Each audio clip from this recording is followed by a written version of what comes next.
dragi gosti mog YouTube kanala Moć svesti. Dobrodošli na još jedan podcast ili kako bi ga zvala na engleskom The Power of Consciousness. Danas imam posebno zadovoljstvo da ugostim Jasminu Stojanović. Jasmina je filolog, autorka, urednica i preduzetnica sa više od 20 godina iskustva u izdavaštvu, wow, medijima i razvoju brendova. Bila je glavna urednica magazine Sensa, izvršna urednica Men's Health i radila je o fondaciji Novak Đoković i sarađivala sa mnogim domaćim i svetskim autorima iz oblasti ličnog razvoja i savremenog biznisa. Danas se Jasmina bavi edukacijom i mentorstvom i osnivača je programa Svesni biznis i ekonomija svrhe, kroz koji pomaže ljudima da izgrade biznis u skladu sa sobom, sa svojim vrednostima i sa svojim svrhom. Za mene je ovo bilo zaista zanimljiva tema, zato sam Jasminu pozvala, jer ja se bavim napisala sam knjigu Alhemija bogatstva i tako da sam ovdje zaista znatiželjna sada šta mogu da naučim i kako može Jasmina da nas inspiriše ovdje i da dobijemo možda neke nove uvide. Jasmina, dobrodošla. Hvala ti divna, Vladice, koliko je divan i najava i uopšte ideja i pozivi i sve, baš sam ti onako od srca zahvalna, mi toliko dugo se znamo i sarađujemo i tako smo lepe neke stvari radili kroz Sensu i kasnije, da eto, baš sam srećna da se ponovo susrećemo u nekoj opet istoj misiji i da sa nekim sličnim afinitetima i idejama kreiramo nešto novo. Eto, pa vidjet ćemo zaista šta je sve moguće ovdje za nas. Tako je. Ok, pa moje prvo pitanje za tebe je, kada ti kažeš svesni biznis, šta to zapravo znači u praksi i u svakodnevnom životu? Pa znaš kako, svesni biznis je u suštini pitanje našeg identiteta. Ko smo mi, koja ličnost gradimo, biznis koji gradimo i šta to sve znači za nas kao identitet, za naš identitet i za našu ličnost.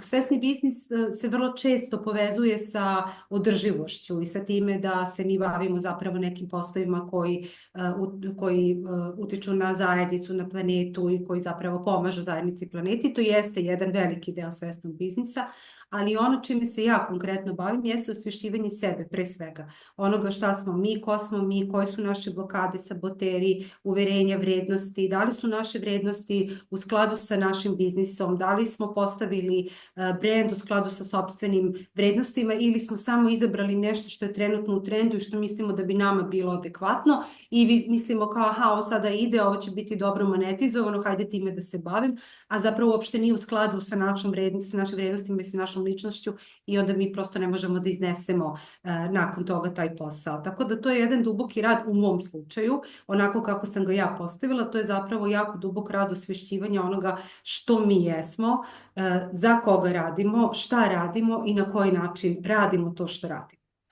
Najkriće rečeno. Fantastična pitanja i sad bi ja pitala tebe, pa kako si ti lično došla do tog puta? Šta je bio baš taj prelomni trenutak da ti spojiš, eto, svesti biznis, jer ovo su bila fantastična pitanja. Tako je, najviše iskustveno, zapravo ceo taj koncept je proizašao iz predavanja koje sam ja još 2016. godine održala u Mixer House-u kada je bio festival Nove perspektive. To predavanje sam nazvala Sreća kao razvoj svesti i do njega je došlo tako što sam ja u stvari bila pozvana kao urednica magazina Sensa da predajem, i onda mi je bila otvorena tema, ja sam se pitala ok, pa šta ja, o čemu ja mogu da pričam. Slogan magazina Sensa je bio magazin za srećni život i ja sam onda krenula da istražujem ok, a šta je onda taj srećni život, o čemu bih ja mogla da pričam i kroz to moje istraživanje i nauke i duhovnosti i raznih drugih istraživanja, ove oblasti koje sam uključila, svuda se pojavljivala ta svest, kao svest je ključ za srećan život. I onda sam ja napravila to predavanje i bilo je stvarno jedno sjajno predavanje Sreće kao razvoj svesti. Kasnije od tog predavanja sam objavila knjigu Sreće kao razvoj svesti dosta kasnije, 2022. ja mislim da je objavljena knjiga. I onda nekako kao produžetak same knjige nastao je program Svesni biznis i ekonomija svrhe, a kako sam ja to uradila zapravo iskustveno, zato što ja sam nekada 2018. godine preduzetnica, radila sam, iako sam ja tada radila za Fondaciju Novak Đoković kao project editorial manager originala, ja sam tada i dalje, tada sam već postala preduzetnica, imala sam svoju agenciju, imala sam i svoje neke druge klijente koji se nisu kosili u tom trenutku sa samom temom magazina. Kasnije kada sam otišla iz fondacije, nastavila sam sa svojim privatnim biznisom i radila sam u različitim oblastima sa različitim klijentima. Znači od marketinga, PR-a, event organizacije, dizajna, prevođenja, uredništva. Znači sve su to bile neke teme koje smo mi agencijski pokrivali i klijenti su bili različiti. Od holističkih klijenata koji su, na primjer, evo kao što si ti ili neko drugi u tom smislu sada ima neku svoju sferu interesovanja, želi da pokrene biznis, šta mu je sve potrebno za to? Pa znači od ideje, od brandinga, od postavke, društvenih mreža, PR-a, event managementa, sve smo to radili. I naravno veći klijenti, imala sam i veće klijente. Kad kažem veći klijenti, to su uglavnom kompanije, veliki sistemi. Sarađujem sa agencijom koja radi za velike retail shopping centre u Srbiji. Također sam radila za platformu United Influencers koja se bavila influencing marketingom, pa sam radila influencing marketing. I sad sve ovo pričam da bih objasnila kako je došlo zapravo do svesnog biznisa. Znači kroz sve te različite poslove, kroz sve te različite strukture i klijente i interesovanja i teme, ono što sam ja otkrila je jedan isti kostur. Znači, bez obzira na to da li se mi nalazimo u firmi kao menadžer ili mi pokrećemo sopstveni posao ili smo mi u top managementu, šta god da se, uvek postoji jedna nit, jedan isti kostur onoga oko čega se obavija razvoj biznisa. I onda sam ja izvukla zapravo taj kostur koji se tiče tog naše unutrašnje arhitekture i pre svega energetske arhitekture. A to je ono o čemu i ti pišeš u svojoj knjizi. Znači, prvo polazimo od onoga što je u nama, pa onda to što je u nama reflektuje ono spolje. I onda sam na osnovu iskustva svega onoga što sam radila, proživjela, nekako sklopila taj program koji dotiče svakog, ne mogu da kažem sada svakog, ali one koji su zainteresovani da prvenstveno rade na sebi. A onda posle toga da očekuju i čekuju da se to reflektuje na njihov biznis i eto tako je nastao svesni biznis. Predivna priča i čestitam na tako veliko iskustvo i na takav competence, ne znam reći sada na našem jeziku, ali mislim tu ja čujem veliku volju, veliku znatiželju da učiš, da ekspandiraš i da se širiš i da pomogneš drugima iz tvojeg znanja. Lepo, hvala. I sada je pitanje, da li može biznis, ja znam da, neću da to zovem duhovnost, ali može li biznis da bude profitabilan sa vrednostima ili ljudi često misle da moraju da biraju? Kako da ne. To je ovaj drugi deo mog programa, Ekonomija svrhe. On se bavi upravo time. I taj drugi deo programa oslanja se na knjigu Arona Hursta Purpose Economy. To je ova knjiga, evo imam je i ovdje mogu da pokažem. Ja sam proučavala njegovu knjigu, njegov rad i ono čemu on priča i on upravo iznosi tu ne samo tezu, nego i istraživanja kojim se potkrepljuje ekonomski kako su kompanije koje su jasno pozicionirale svoju svrhu, ali ne samo da su jasno pozicionirale svoju svrhu, nego su pozicionirali svrhu zaposlenih u okviru te kompanije. Znači, usaglasili su se i kompanije kojima nije profit na prvom mestu, već dobrobit zajednice i planete, zapravo ostvarile mnogo veću dobit i napredovale u posljednjem periodu u odnosu na kompanije koje to nemaju. Znači, koji nemaju ili jasno definisanu svrhu sa svojim zaposlenim. Vrlo je zanimljivo da kažemo da svaka kompanija ima definisanu svrhu i value, ili kako to kaže value proposition. Mislim, i Monsanto ima svoju definisanu svrhu. Njihova svrha je da ubrzaju razvoj poljoprivrede, da pomognu da se sve to brže zemljište obrađuje i tako dalje. Međutim, postoji jasno definisana, međutim, nije svaka svrha korisna i za društvo. Znači, kao što znamo, njihovo seme dosta je genetski modifikovano, uništava zemlju, stvara dosta problema, tako da njihova svrha, oni imaju value proposition, ali to ne znači da je ona u skladu sa planetom, društvom i nekim većim doprinosom. Tako da je vrlo važno i to razlikovati. Tako da moje klijentkinje nekada ili sada kada dođu, oni imaju neku definisanu svrhu što žele sa svojim poslovanjem. Ali ako ta svrha nije u skladu sa njihovim vrednostima, onda ona nije dobro definisana. Mora da se dotakne zaista dubina te svrhe. Tako da koga Da li zanima... to gledaš onda kao greške koje ljudi rade kada se pokrenu sa svojim biznisom? Da, to se pokaže kao greška, ali u stvari to je neosvešćenost. Aha, ok. To je onda ovaj deo koji mi radimo sa I svesnim. tu onda ti si njima od pomoći.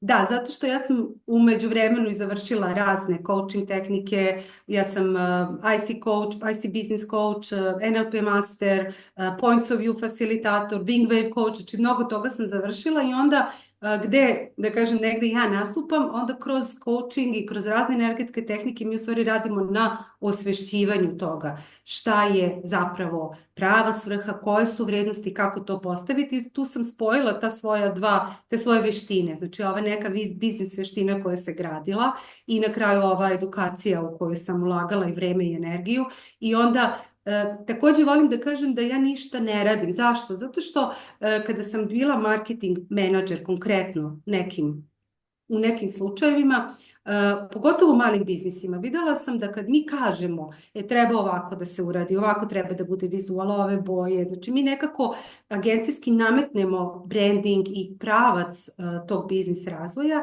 Ako to nije u skladu sa ličnošću te osobe, sa vrednostima, uopšte, ako to nije ono što ta osoba osjeća, ne može da raste. Koliko god da je dobro, nije uopšte važno da li je agencija. Mi smo možda pogodili super pravac, pogodili identitet, razvili, ali onoga trenutka kada prestanemo da sarađujemo mi kao agencija, identitet te osobe pada. Jer on nije izgrađen na njoj, nego na onome što mi mislimo kao agencija. I u stvari cilj cijele ove obuke je da osoba sama osvesti uz pitanja, jer se mnogo koristi pitanja, znam da ti voliš pitanja. Da. I nešto si rekla sad što mi je bilo jako zanimljivo, što do sad još nisam čula, jer ja obično kažem your point of view creates your reality. Rekla si, ja sam point of view facilitator, je li tako? Da. A moraš hoću da čujem nešto više o tome. A to je ceo program, to je čitav program osmišljen sa kartama i to bi će se jako dopasti. Nisam znala da ne znaš. Baš se tako zove, points of view, možeš da potražiš, sastoji se od, oni su upotrebili, sad ne znam kako se tačno zovu, zaboravila sam, ali su upotrebili karte kao fotografije i iskombinovali su sa pričama i onako dosta je asocijativan rad, zato što se koriste te kartice, povezuju se sa pričama, klijent zapravo govori o onome što vidi na kartici, ali u tom smislu govori onda i o sebi, koriste se neka pitanja, postoji mali alat za pisanje, onako dosta je zanimljivo, jako je lepo i estetski urađeno, mislim da će ti se dopasti i Jedva čekam onda i to da naučim. Vidiš, mislila sam da znam puno toga, ali ima puno toga što ne znam. Tako da čovjek uvijek treba da bude onako malo... Da. Razmišljam ovako, ovo je sve fenomenalno i kad osvestimo da budemo aligned, kao što kažeš, znači kompatibilni, jel tako, sa svojim biznisom, ali ja vidim recimo sve više i više danas nekako ljudi su iscrpljeni su u svom poslu, čak i kada rade ono što vole.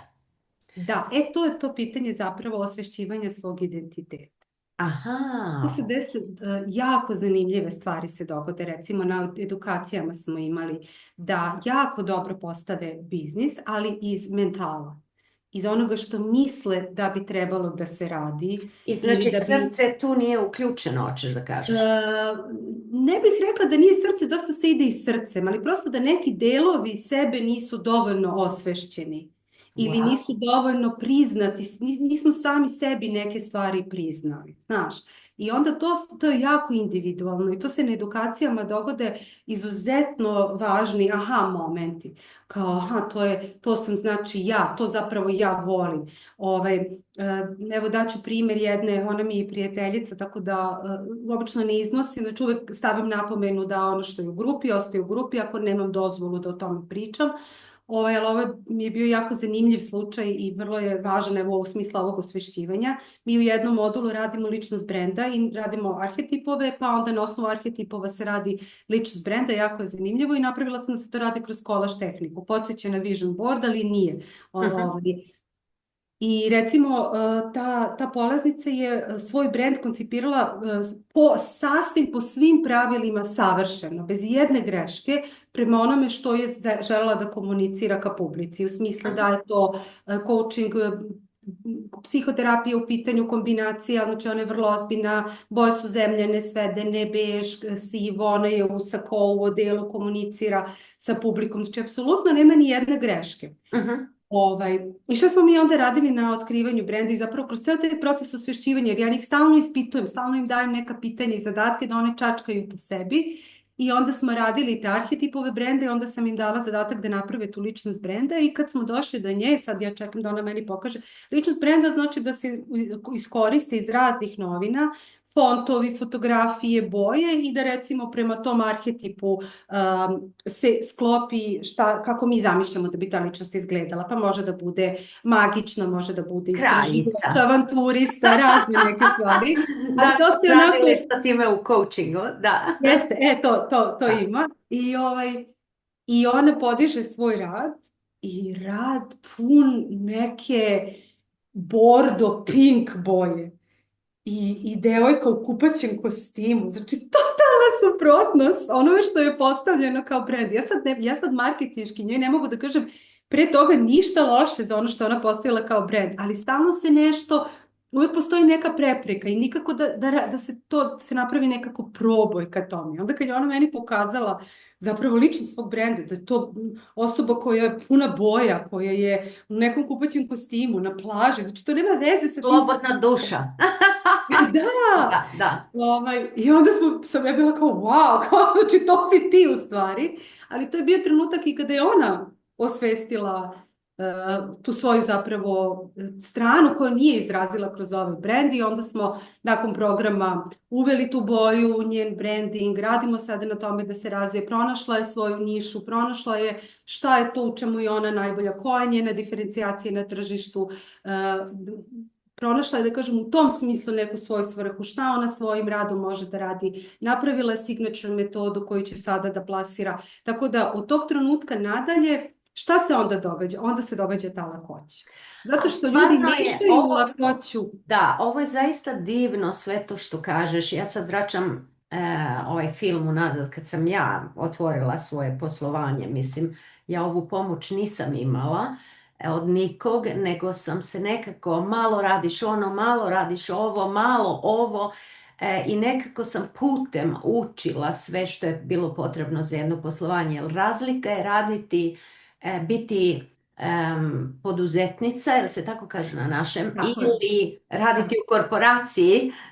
Sam ja radila 25 godina, iako sam radila marketing i sve što sam radila, mislim ja sam imala budžet za to, imala sam strategije, imala sam pomoć i tim od drugih ljudi, a odjedanput kad si sama, sve ovo treba ti neko. I kad je ova devojka od tebe dobila to osveštenje, to mora da je bio onaj moment wow, i zaista promjena. Jeste, to su velike promjene. Recimo, imali smo slučaj gde opet identitet brand, postoji jako dobro napravljen identitet brenda, to je vrlo slično ovome, ali nije saglasnosti sa identitetom osobe. I onda onog trenutka kada preduzetnica stalno mora da ulazi u drugi identitet. Znači, ako je recimo ideja, ja sam sada doktor neke medicine, ja treba nekako da izgledam. Opet u smislu, treba da nosim beli mantil, treba da budem ozbiljna, treba da bude crno, belo, svedeno i tako dalje. A njena ličnost je razigrana, radosna, u bojama, u strasti, crvena. Znači, ona non stop prelazi iz identiteta u identitet. I onda se javlja umor. Zato su ljudi iscrpljeni. Zanimljivo. Da, Zanimljivo, ovo je zaista zanimljivo i po tvome, znači ipak ako si ti, jer kažu crvena boja, to je ratna boja, to je ono aktivna boja. Em, znači ako je to identitet osobe, ona treba da se drži svog identiteta da bi održala svoju energiju, je li tako? tako je, zato što kad, pogotovo u smislu holističkih biznisa, tu energija, prvo, onog momenta kada se uđe u holistički biznis, konkretno najviše sam sa tim radila, prestaju da važe, da kažem, ovi Newtonovi zakoni fizike Tako. i mi ulazimo u kvantnu fiziku. Znači, počinju da važe neki sasvim drugi zakoni univerzuma i, mislim, nisu drugi, oni su isti, to je sve jedna ista priča, samo nekako kada ovo što ti kažeš, si u nekoj korporaciji, kada imaš sistem, kada imaš direktora, kada imaš neke druge ljude, ti si točak u nekom kotrljanju. A Da. ovdje si ti lider i plus baviš se energijom ili se baviš nekim drugim znanjima ili malo ezoterijom ili duhovnošću. To znači da onog momenta kada ti padaš, pada i tvoj biznis. Wow. Biznis neminovno prati tvoju energiju, neminovno prati tvoj identitet. Tu nema odvajanja, jer to ovo što si ti rekla na početku, tu nema druge pomoći, tu si ti. Da, da, mislim, ja sam to naučila radom. To jeste, na teži, mislim na teži način. Zato sam ja i Da. napravila ovu obuku, jer kao, čekaj, pa ne Nije mi mora to biti na postajalo. teži način. Da, iskreno ti kažem, ja ne znam da li sam negde videla tad kad sam ja otvorila svoju firmu pre 15 godina da neko radi ovako kao što ti radiš. Ovo je za mene nešto novo, zato mi je bilo jako zanimljivo i rekao ovo, želim da prenesem tu informaciju, da ljudi, mislim, dobiju ovu informaciju i znanje o tebe i ako je nekome sad u trenutku potrebna pomoć, znači to postoji. Tako je, mislim, ovako zaista niko ne radi, jer malo ljudi ima baš toliko iskustva u u obe kategorije i praktičnog iskustva. To je sad malo inako nezgodno, baš sam sad pravila jedno istraživanje, opet kad meni dođu klijentkinje koji imaju mnogo znanja i mnogo kredibiliteta, onda kažu, jao, ali pogledaj kako ove mlađe devojke prodaju, kako to Da, ide, vidi, njima je da, sve rasprodato, da. kako ja, i onda znaš, da, ovo jeste što sam ja rekla, ali sad sam baš radila neko istraživanje ljudima koji imaju mnogo znanja i mnogo iskustva, jako je teško da to spakuju i da to sistematizuju da bude prodajno. U odnosu na ove mlađe digitalne generacije ili mlađe prosto generacije koje nemaju toliko iskustva, ali su stekle neko znanje na nekim kursevima, njima je mnogo lakše da kažu 3 dana, 5 dana do ovoga, 10 koraka, planer za 2000 ovu godinu i onda to mnogo lakše ide. A ljudima koji imaju mnogo znanja i ekspertize, imaju mnogo i preispitivanja i teže pakuju to jer znaju koja je složenost. I znaju koji sve koraci su zaista potrebni. I znaju gde se može da dođe do, hajde kažem, prolapsa. Znači gde može da se kiksne, ne znam, prosto sve te neke korake su iskusili i to je potpuno drugačiji rad i potpuno drugačija prodaja, potpuno drugačiji pristup u prodaji i negde možda i ovaj svesni biznis do sada kad god sam nekome pričala delovalo je apstraktno, ali je vrlo, vrlo, vrlo praktičan rad i vrlo Da, rad. čujem. Rad.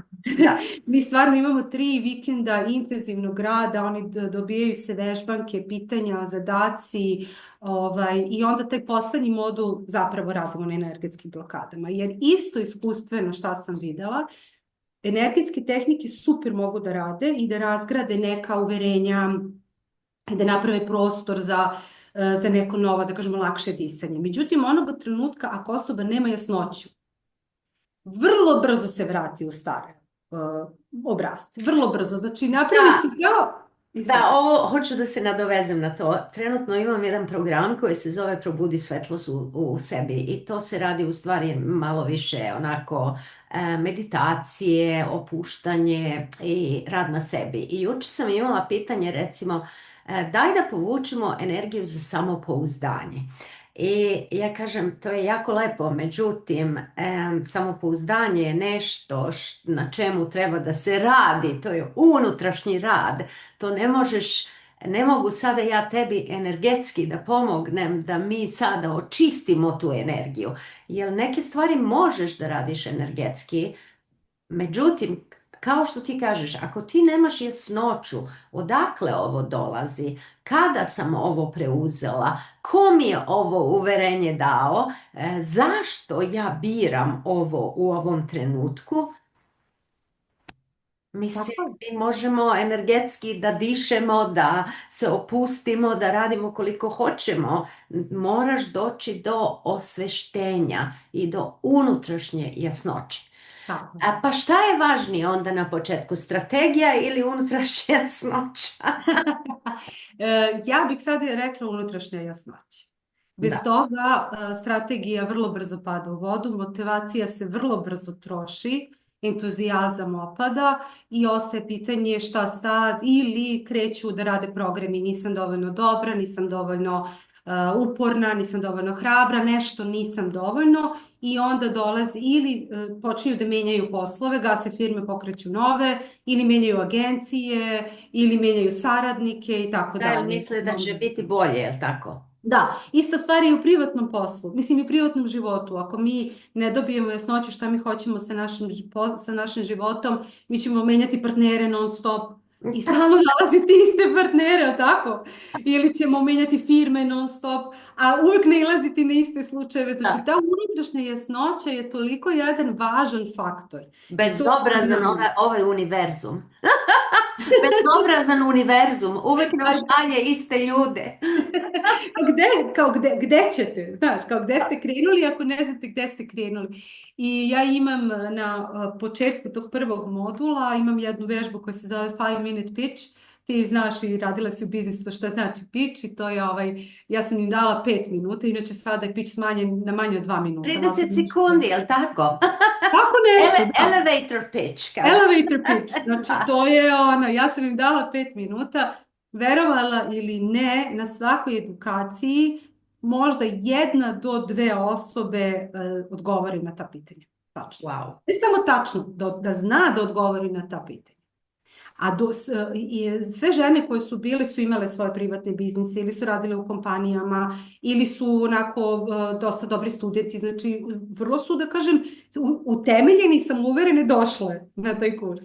I onda kada vide da na prvoj toj stvari to su vrlo kratka pitanja, vrlo jednostavna, ali da nemaju odgovor, onda dolazi do preispitivanja kao šta ja u stvari radim. Sad si me podsjetila pre par godina kad sam putovala za Mexico City i onda iz Amsterdama uzela sam avion. I da, to je za vreme covida bilo i nije bilo, mislim, dosta prazan let. I pita me stewardesa, so what are you doing for a living? A meni onako spontano, ja rekao, I'm making people happy. Dobro, jesi, to je Da, i kao to je bio moj pitch. I 30 sekundi kasnije ili možda minutu došla i kaže, ok, so now we are going to make you happy so you can move to business class. Bravo! Da, i to je bilo tako fenomenalno. I sjećam se da sam tad razmišljala o tome. Da, kad te neko pita čime se baviš, to treba da bude tako jednostavno da u stvari aktivira neki entuzijazam i u tu drugu osobu Tako i je. pamti to što si rekla. Da. Tako je. I ako mi ne znamo da objasnimo šta mi radimo nekom drugom, znači da ni mi ne znamo šta radimo. Da, to je najgore. Zapravo poenta, ako ne Da. možeš da mi objasni. Imala sam jednu polaznicu koja je bila na celom tom modulu i ja sam ih stalno ispitivala šta radite. Znači stalno je postavljeno to pitanje, ali šta tačno radiš? Za koga tačno radiš? Koja je tačno tvoja diferencijacija na tržištu i tako dalje. I posle drugog dana, mislim, ona se vrijeme odgovarala na ta pitanja, ali posle drugog dana jedna polaznica je rekla, ja bih imala jednu sugestiju da vam predložim ako ne zamerate, ali nisam i dalje shvatila šta tačno radite i ja se okrenem i kažem, evo vidiš, što je problem, znači mi 2 dana pričamo i ona 2 dana objašnjava šta radi. I posle drugog dana neko i dalje ne zna čime se ona bavi. Kupac neće da čeka 2 dana da objasniš. Nema se, to vreme više ne postoji, mi smo se toliko ubrzali, mislim to je oduvek bilo, ova pravila, zato je taj svesni biznis, to su pravila biznisa koje oduvek postoje, koje su univerzalne, koje važe danas, važeće zauvek, koliko god se menjao svet i šta god dolazilo, ako dolazili nove tehnologije i sa artificial intelligence, opet ćemo morati da napišemo neki prompt. Ne može baš sam da nam izbaci nešto. Znači, opet moramo da znamo kako i sa tim da radimo. Kako Da bi postaviti dobili. pitanja, kako napisati i puno puta trebamo to i pogledati da li je to korektno, jer artificial intelligence samo ti vraća ono što ti jesi u stvari. Upravo to. I ako mi nemamo jasnoću, Da, šta mi jesmo? Šta ako ti radimo? nemaš Za koga? znanje, nemaš edukaciju, nemaš znanje o tome što radiš, pa kako može Tako je. artificial intelligence da ti to isporuči? Tako je. A opet ono što sam ja iskustveno shvatila u radu sa ženama, normalno je da one nemaju, pošto najviše radim sa ženama, da nemaju jasnoću, zato što nemaju ni sva znanja, ni sve informacije. Tako je. To je normalno. Da, I pogotovo u biznisu. I sada je ta zavodljivost društvenih mreža i ta olakšanost pokretanja biznisa ujedno i otežani faktor koga nisu svesni. slažem se, da. Jer moraš da znaš neke stvari, moraš da znaš neku postavku, šta je važno za pokretanje biznisa, šta je važno za branding, šta je važno za PR, šta je važno za event management, šta je ESG, šta su znači neke stvari moraju da se znaju. One prosto nisu ni imale edukaciju, dolaze iz nekih drugih sfera, imaju neku drugu želju i ambiciju. I onda sam rekla, ok, kako ja sad ovo što sam sve naučila i završila i doživela, mogu da spakujem, da izvučem esenciju iz svega toga i da im dam. I da onda one imaju znanje, onda na osnovu znanja će one lako doći do jasnoće, ali kad nemaju to znanje, ne mogu. Sad to, zato ja kažem, to nije motivišuća obuka, to nije čak ni coaching, to je vrlo praktično, jer se tu dobijaju praktična znanja i o biznisu, i o nekim drugim sferama, a onda se dolazi do jasnoće, aha, ovo znači ja treba da radim, ovako treba da radim, ovako treba da se postavim, ovo je u skladu s mojim srednjim vrednostima, ovako, na ovaj način sam doprinos zajednici i planeti i onda posle toga to su lansiranja, mislim, evo ja ih sad gledam, uživam u njihovim uspesima, one su sve, ne mogu da kažem lansirane, ali stvarno fenomenalne stvari rade i tako da sam presrećna. Tako mi je drago da čujem i čujem isto da si u stvari potrebna. Ovo je ogroman doprinos, ne samo za žene, nego sigurno i za muškarce. Da imaš, klijenti su ti veći deo žene i koje su beskonačne mogućnosti, eto da te slušaju i muškarci i da dobiju ovo znanje i ovu inspiraciju. Ok, pa zanimaš me ti malo i kako ti, koje ti lične rituale imaš i kako ti, mislim, jer ljudi stalno pričaju o nekoj motivaciji. Za mene posebno, ja ne tražim motivaciju izvana, to je u meni a radim sa velikim timom i stalno tražim motivaciju. Pa kako, misliš, što ti radiš za svoju ličnu motivaciju? Ja sam isto meni kao je bilo ti. teško to da objasnim, jer ja stvarno nemam to da mi treba motivacija od nekog drugog. Ja jednostavno ustanem ujutru, ja volim to što radim, ja sam pokretna, brinem se o sebi i tako dalje. Ali zanima me šta ti radiš, kakvi su tvoji rituali? Motivacija je unutrašnji resurs, to je ono što ljudi ne shvataju, nekako ga traže s polja, kao daj mi motivaciju i da ću naći s polja. Znači motivacija je unutrašnji resurs, pre svega. Druga stvar, ja sam kao ti, ja sam nekako samo motivisana i samo organizovana i ne treba mi s polja neka motivacija. Možda da sam u životu radila stvari koje ne volim i u koje meni ne prijaju, pa mi je onda potrebno, ali to je onda pitanje smisla. Ja to tako vidim. To je onda pitanje svrhe. Znači, opet vraćamo na ono prvo što smo rekli. Tako je. Da treba nam jasnoća koja je moja svrha. Tako je. Zašto radim ovo što radim, jel tako? Tako je, tako je. I to je sada pitanje ekonomije svrhe u svetu. Velike kompanije su u problemu da nađu zaposlene, zato što mlade generacije ne postavljaju više pitanje nemaju pitanje šta ću ja tebi da dam, nego šta ću ja od tebe da dobijem. Znaš, koja je moja svrha ako ja radim za tebe? Da. I ako ja ne vidim svrhu da radim za tebe, ja neću ni raditi. I veliki je problem trenutno sa kompanijama u svetu da zapravo zadrže zaposlene, da ih angažuju, da ih regrutuju. Mi smo ona starija generacija, morao si da radiš, pa moraš da radiš. Ali ove nove generacije drugačije Da, nova pristupaju. generacija ne želi da čuje reč odgovornost.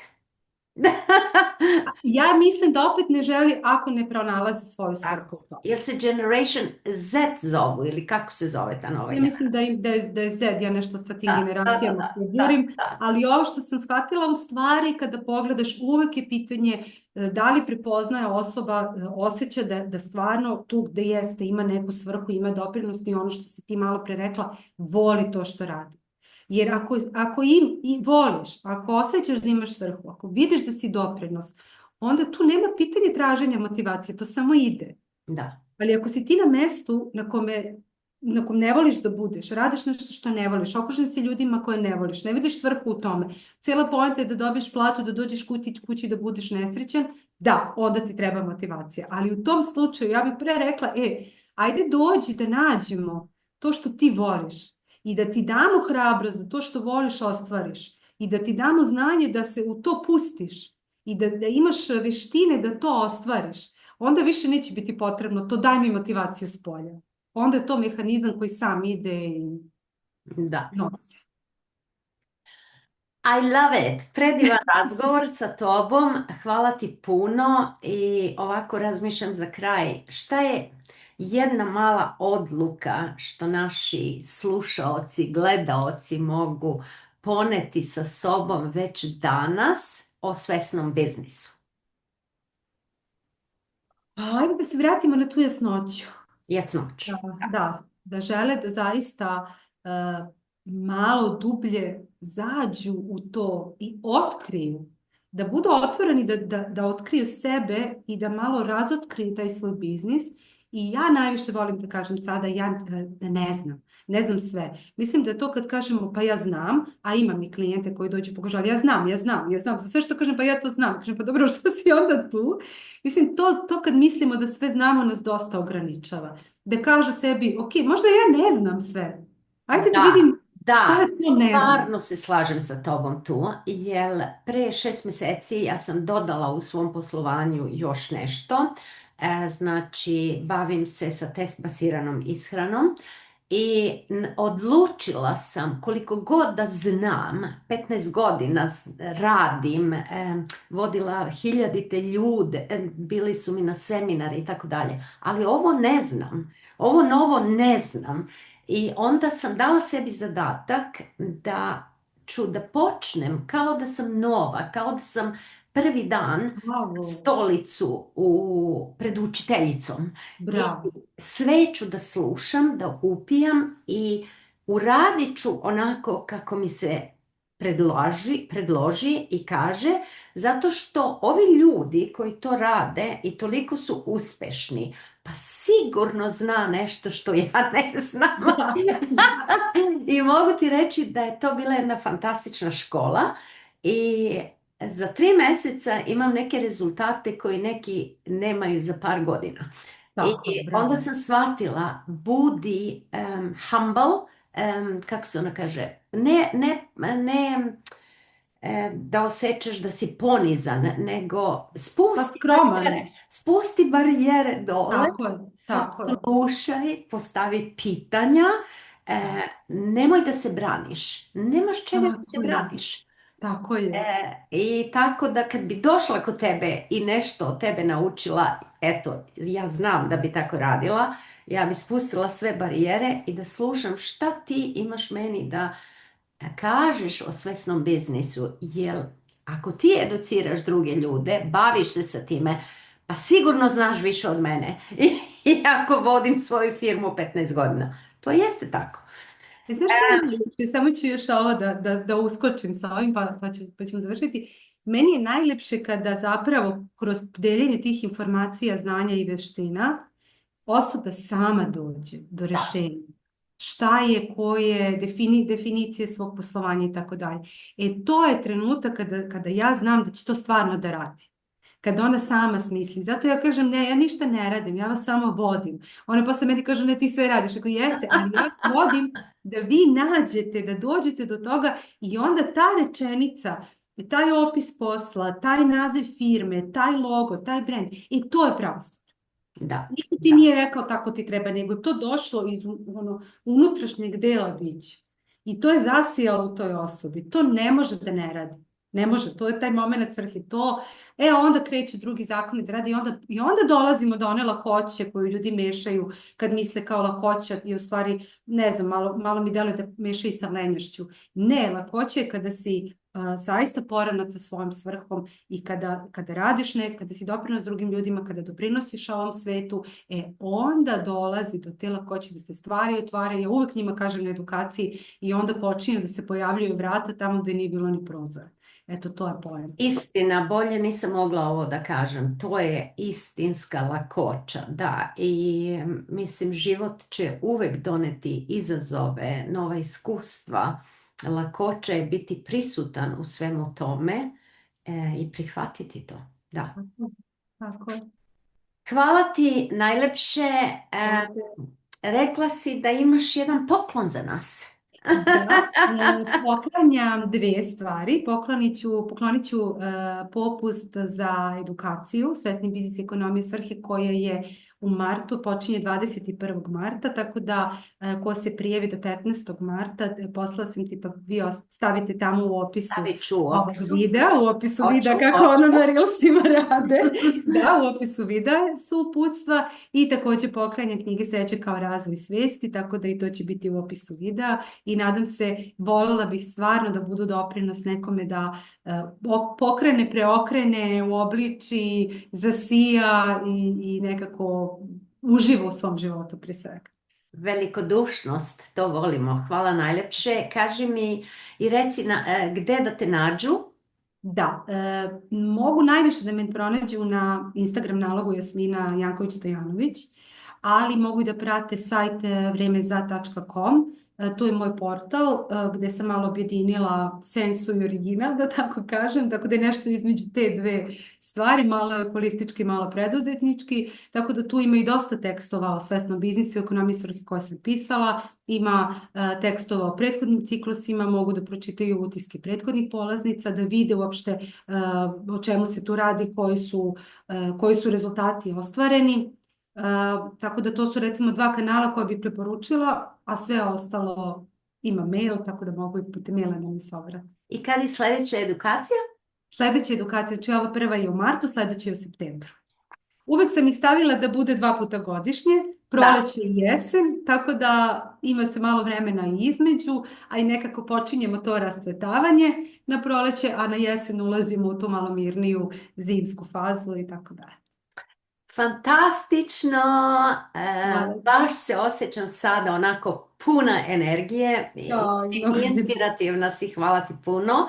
Hvala svima koji su deo i ove epizode, slušaju ovo, prate ovaj podcast. I ako vam se ovaj razgovor dopao, zapratite moj kanal.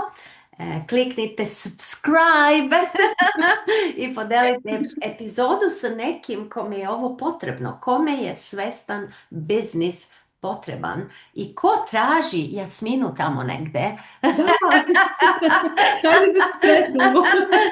Vaša podrška stvarno pomaže da se ova priča širi dalje. Tako da hvala. Hvala tebi. I vidimo se u sljedeću epizodu. Ćao!